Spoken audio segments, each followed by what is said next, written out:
भारत के नए उसूल के मुताबिक पाकिस्तान में अगर कहीं दहशतगर्दी हुई तो भारत पर हमला किया जा सकता है। बलूचिस्तान में भारत नवाज दहशतगर्दी के सबूत मौजूद हैं। पार्लिमानी वफ्द के सरबराह बिलावल भुट्टो ने इंतहा पसंद भारत के हथकंडों से पर्दा उठा दिया।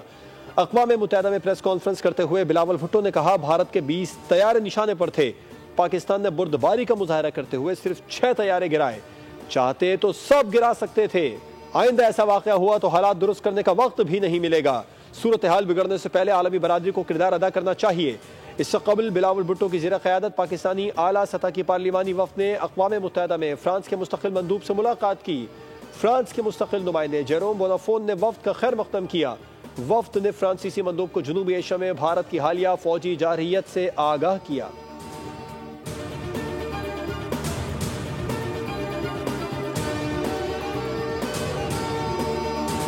जब उसको शिकस्त फाश हुई है और मोदी सरकार अपने जख्म चाट रही है शिकस्त के और गुस्से में है, हैजानी कैफियत में है, और कभी कहते हैं कि अपना गोली पड़ेगी, पानी बंद कर देंगे। केपी के अवाम बहुत दलेर, गयूर और बड़े गैरतमंद कौम है। मैं समझता हूँ कि ये वो अजीम कुर्बानियाँ हैं जिसको तारीख कभी भुला नहीं पाएगी। NFC अवार्ड 15 साल हो गए, उसको अब दोबारा बैठकर उसको रिव्यू करना होगा। भारत को पाकिस्तान के हाथों इबरतनाक शिकस्त मिली। मोदी सरकार अपने जख्म चाट रही है और अब धमकियां दी जा रही हैं कि पानी बंद कर देंगे। भारत के अज़ाइम खाक में मिलाने के लिए अब सूबों को साथ मिलाकर पानी ज़ख़ीरा करेंगे। वज़ीर आज़म शहबाज शरीफ का पेशावर में जरगे से खिताब। Field marshal Asim Munir, governor Faisal कुंडी और वज़ीर आला KP अली अमीन गंडापुर भी शरीक थे। शहबाज शरीफ ने कहा, दुश्मन की हर एक साजिश का चारों सूबे मिलकर भरपूर जवाब देंगे। KP आज भी दहशतगर्दी के खिलाफ फ्रंट लाइन स्टेट का किरदार अदा कर रहा है। खैबर पख्तूनख्वा दलेर और गयूर अवाम की सरजमीन है। उनकी कुर्बानियों को कभी फरामोश नहीं किया जा सकता। NFC में KP के हिस्से पर कमेटी तश्कील दी जाएगी। पहली मीटिंग अगस्त में बुलाएंगे।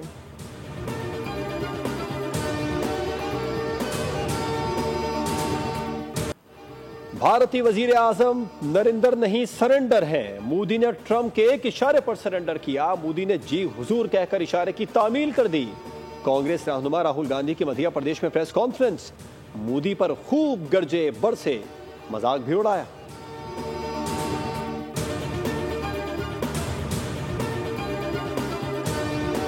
अमरीकी सदर के लिए भारत नापसंदीदा मुल्क बन गया। ट्रंप का अपनी बात मनवाने के लिए भारत पर भरपूर दबाव। एप्पल फोन के बाद अब टेस्ला कंपनी ने भी इंडिया में अपना कोई मैन्युफैक्चरिंग प्लांट लगाने से इनकार कर दिया।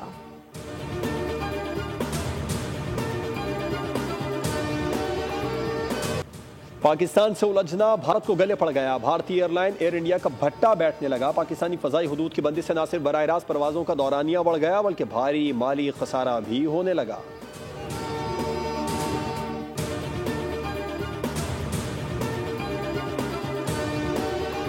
बजट पेश करने की तैयारियां मुकम्मल कर ली गई। कौमी असम्बली और सेनेट इजलास 10 जून को तलब कर लिए गए। इजलास सदर ममलिकत की जानिब से तलब किए गए। सूबों के सालाना तरक्याती प्रोग्राम की तफसीलात बोल न्यूज़ ने हासिल कर ली।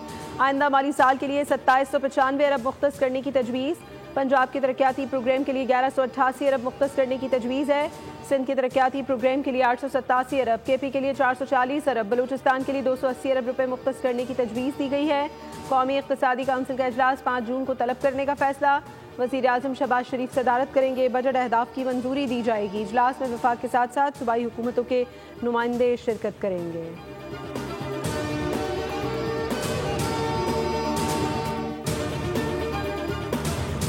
चीफ मिनिस्टर साहब ने जो है IG जेल को फौरी तौर पर अपने ओहदे से हटा दिया है। DIG जेल और जेल सुप्रिटेंडेंट जो है उनको सस्पेंड किया गया है और इसकी इंक्वायरी के लिए 2 रुकनी कमेटी बनाई गई जिसमें कमिश्नर कराची और एडिशनल IG कराची जो है वो उसकी इंक्वायरी करके रिपोर्ट चीफ मिनिस्टर साहब को सबमिट कराएंगे।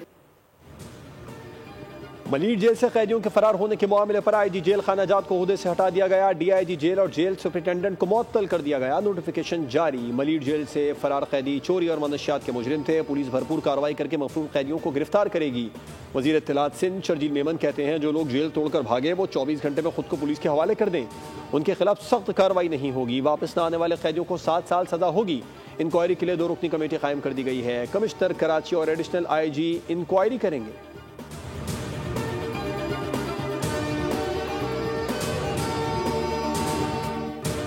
मफरूर कैदियों की गिरफ्तारी के लिए तमाम वसाइल बरूए कार लाने की हिदायत। वजीर दाखिला सिंध की जेर सदारत अमन अमान पर इजलास। ज़ियाउल हसन लंजार ने कहा, फरार कैदियों को जल्द से जल्द कानून की गिरफ्त में लाया जाए, इंटेलिजेंस मालूमात पर खुसूसी तवज्जो दी जाए। उधर जेल से फरार होने वाले कैदियों की लिस्ट बोल न्यूज़ ने हासिल कर ली। अब तक 78 कैदियों को गिरफ्तार कर लिया गया है कि 141 कैदी ताहाल फरार हैं। जेल से मजमूई तौर पर 220 कैदी फरार हुए थे।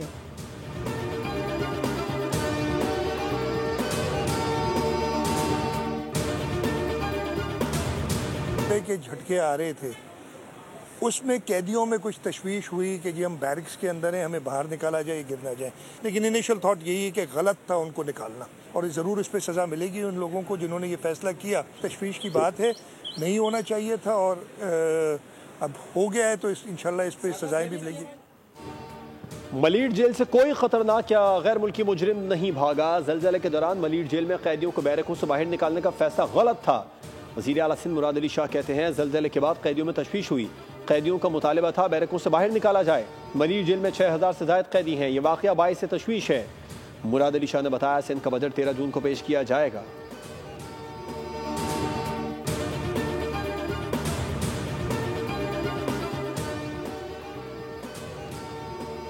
मलीर जेल से फरार कैदी की मां ने बेटे को खुद वापस जेल पहुंचा दिया। गुफ्तगू करते हुए कहा, जलजले की वजह से कैदी भागे तो मेरा बेटा भी जेल से भागकर घर आ गया था। कैदी ने बताया कि जलजले की वजह से बहुत से कैदी फरार हो गए तो मैं भी घर आ गया, पैदल अपने बेटे को वापस जेल लेकर आई हूँ।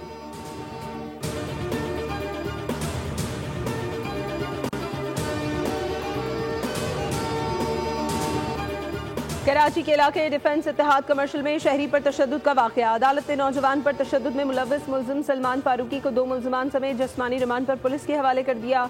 आइंदा समाअत पर मुकदमे की पेशरफ्त रिपोर्ट पेश करने का हुक्म। सलमान फारूकी को अदालत में पेशी के बाद वकील ने थप्पड़ रसीद कर दिया। वकील और अवाम ने मुल्ज़िमान को थप्पड़ और लातें मारी। पुलिस ने ख़ैबान इत्तेहाद में बहन के सामने नौजवान को तशद्दुद का निशाना बनाने वाले एक और मुल्ज़िम को गिरफ्तार कर लिया।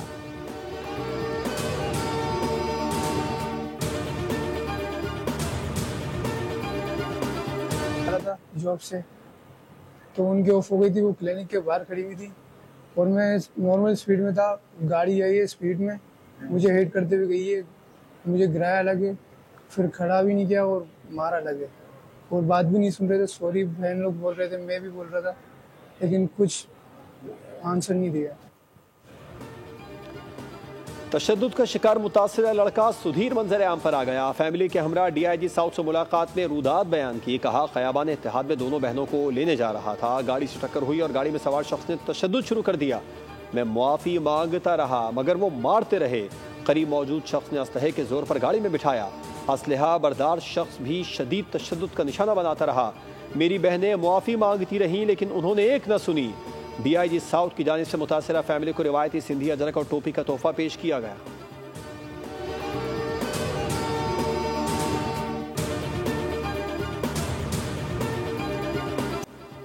पहले फूल पेश किए फिर फायरिंग कर दी। टिकटॉकर सना यूसुफ का कातिल गिरफ्तार। टिकटॉकर सना यूसुफ को कत्ल करने वाले मुल्जिम को फैसलाबाद से गिरफ्तार करके नामालूम मकाम पर मुंतकिल कर दिया गया। वफाकी पुलिस ने 24 घंटे में कातिल को ढूंढ निकाला। गुज़श्ता रोज टिकटॉकर सना यूसुफ को घर में फायरिंग करके कत्ल कर दिया था। पुलिस के मुताबिक मुल्जिम का असल नाम उमर हयात उर्फ काका है। मुल्जिम ने खुद को मकतूला का दोस्त बताया है, जबकि वो खुद भी टिकटॉकर है। पुलिस ने कत्ल में इस्तेमाल होने वाला पिस्तौल भी बरामद कर लिया। मोहसिन नकवी कहते हैं, पुलिस ने 20 घंटे में मुल्जिम को गिरफ्तार किया, तारीफ बनती है।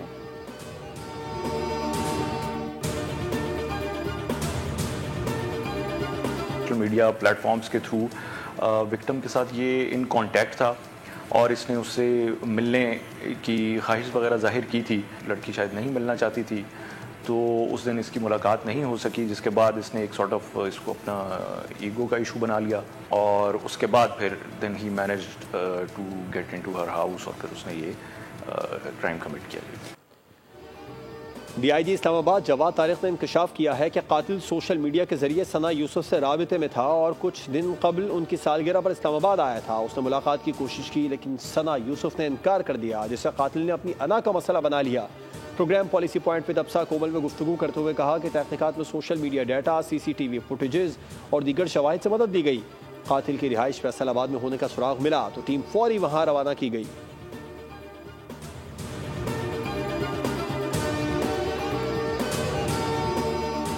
मुल्क से मरमगान का रिमांड न देने वाले जज से इख्तियारात वापस लेने का मामला। साबिक मुंतजिम जज ATC जाकिर हुसैन की दायर दरखास्त पर समाअत। जस्टिस अकील अब्बासी ने रिमार्क्स दिए कि इस मीडिया और सोशल मीडिया पर आने के बाद हाई प्रोफाइल हुआ। सोशल मीडिया पोस्ट से आप लोग क्यों घबरा जाते हैं? ये क्या बात हुई? एक दिन केस की समाअत हुई, फरीकैन को नोटिस किए, दूसरे दिन जज को सुने बगैर सख्त रिमार्क्स जारी कर दिए। किसी की कोई इज्जत भी होती है? अदालत का प्रोसिक्यूटर से मुकालमा, कहा कि आप सिंध हाई कोर्ट के ऑर्डर का दिफा चाहते हैं। प्रोसिक्यूटर ने दलाइल दिए कि इसकी फाइल है, ना तफ्तीशी अफसर आया है, दलाइल के लिए मोहलत दी जाए। अदालत ने कायम मकाम प्रोसिक्यूटर जनरल सिंध को 5 जून को जाती हैसियत में तलब कर लिया।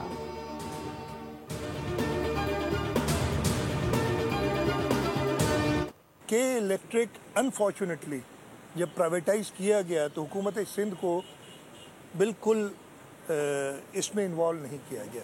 वफाक के नुमाइंदे मौजूद हैं, हुकूमत सिंध का कोई नुमाइंदा नहीं है के इलेक्ट्रिक के बोर्ड पे। ये धरने वाला कल्चर हमें इसको हम सब ने ख़त्म करना होगा। हुकूमत सख्ती से निपट रही है। एहतजाज करने का भी सिविलाइज हक पूरी दुनिया में होता है। सड़क बंद करने का इख्तियार किसी को नहीं होना चाहिए। वज़ीर आला सिंध ने मुतालबा किया है कि के इलेक्ट्रिक के बोर्ड में सिंध हुकूमत का भी नुमाइंदा होना चाहिए। के इलेक्ट्रिक की निष्कारी के वक्त सिंध को एतमाद में नहीं लिया गया। के इलेक्ट्रिक के बोर्ड में हुकूमत सिंध का कोई नुमाइंदा नहीं। सिंध के सीनियर वजीर शर्जील इनाम मेमन कहते हैं शदीद गर्मी में सिंध में 16 घंटे की लोड शेडिंग हो रही है। बिल अदा न करने की सजा सबको दी जा रही है। के इलेक्ट्रिक सार्फिन को इज्तिमाई सजा नहीं दे सकती। एहतजाज का हक सबका है, लेकिन सड़क बंद करने का इख्तियार किसी को नहीं देंगे।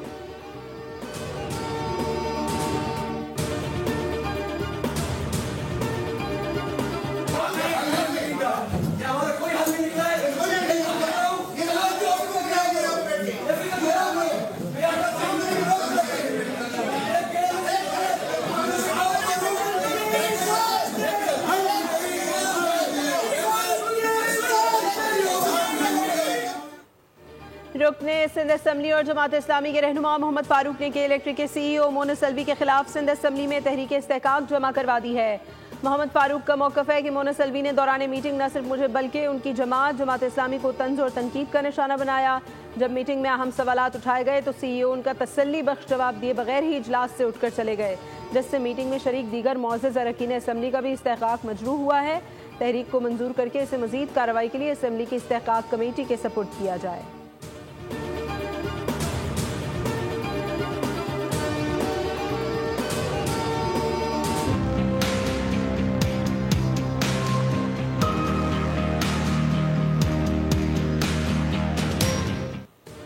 के इलेक्ट्रिक के टैरिफ पर हुकूमत की रिव्यू पिटिशन। वजारत तवानाई ने नेपरा के फैसले को चैलेंज कर दिया। कहा नेपरा का फैसला गैर मुनसिफाना, महंगा और काबिल तरमीम है।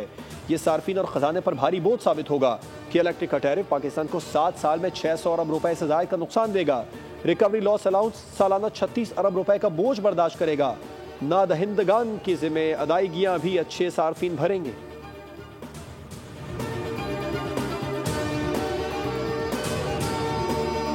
मगरिबी हवाएं मुल्क में दाखिल। पंजाब के मुख्तलिफ शहरों में गरज चमक, मूसलाधार बारिश और झालाबारी ने गर्मी को पसपा कर दिया। मरी में घटाव और बारिश ने मौसम को हसीन बना दिया, जबकि पाकपतन, आरिफ वाला और पीर महल में झालाबारी ने फसलों को नुकसान पहुंचाया। उकाड़ा, साहिवाल और गुजरा में नशेबी इलाके ज़ेरे आब आ गए। कई मकामात पर बिजली और इंटरनेट की बंदिश ने आवाम को मुश्किलात में डाल दिया। महकमे मौसमियात ने आइंदा दिनों में मजीद बारिशों की पेशगोई कर दी। कराची में मतला जुज़वी अबरालूद, तेज़ हवाएं। बरतानवी शहर लंदन में ट्रैफिक के बढ़ते मसाइल। वेस्ट इंडीज के खिलाफ तीसरे एक रोजा मैच के लिए स्टेडियम पहुंचने की गर्ज से इंग्लिश प्लेयर्स ने मुनफरिद अंदाज अपनाया। साइकिल्स पर सवार होकर होटल से स्टेडियम का सफर तय किया। मेहमान टीम ट्रैफिक में फंस जाने की वजह से ताखीर से स्टेडियम पहुंची।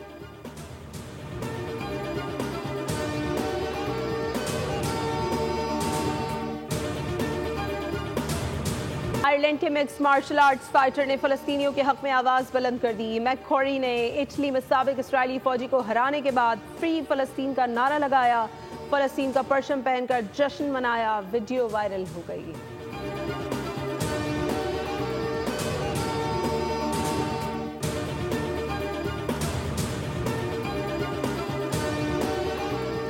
ऑस्ट्रेलिया ने आइंदा साल के अवाइल में व्हाइट बॉल सीरीज के लिए दौरा पाकिस्तान की तस्दीक कर दी है। क्रिकेट ऑस्ट्रेलिया के नए CEO टॉड ग्रीनबर्ग ने प्रेस कॉन्फ्रेंस में कहा कि पाकिस्तान के खिलाफ सीरीज हमारे शेड्यूल का अहम हिस्सा है।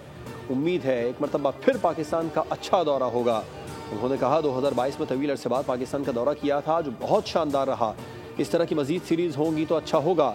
टॉड ग्रीनबर्ग ने कहा कि हम बिग बैश लीग में ज़्यादा से ज़्यादा खिलाड़ियों को खुशामदीद कहेंगे।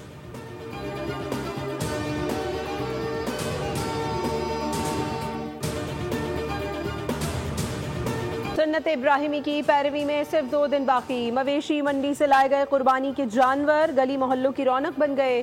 बच्चों ने दिन रात जानवरों की देखभाल में एक कर दिए। कोई चारा खिला रहा है, कोई गाय बकरे को सजा रहा है तो कोई गली में घुमा रहा है। बच्चों की कुर्बानी के जानवरों के साथ मोहब्बत में रोज बरोज इजाफा।